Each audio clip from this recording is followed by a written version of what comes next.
Magandang araw mga kababayan, isang nakakagulat na balita ang lumabas ngayong araw kung saan isa sa mga kasamahan ni First Lady Liza Talasmags sa umano'y operasyon ng droga ang lumutang at nagbigay ng mga shocking na impormasyon. Ayon sa mga ulat, inamin ng nasabing kasabwat ang kanilang mga iligal na gawain, pati na rin ang mga pangalan ng mga kasamahan nila sa sindikato ng droga.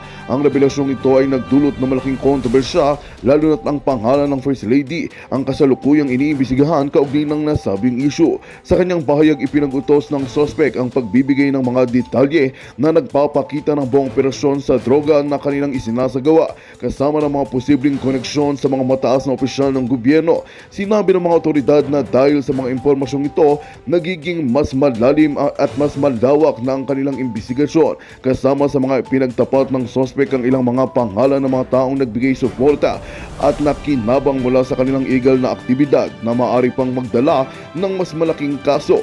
Dahil dito, naging mas matindi ang presyo sa administrasyon ni Pangulong Kuting Jr. at pati na rin sa First Lady na si Liza Talasmags upang linisin ang kanilang pangalan sa mga aligasyon ng iligal na gawain. Habang patuloy ang investigasyon, maraming tanong ang nananatili sa mga mata ng publiko at ang mga susunod na hakbang ay magdudulot ng malaking epekto sa kredibilidad ng kanilang pamumuno.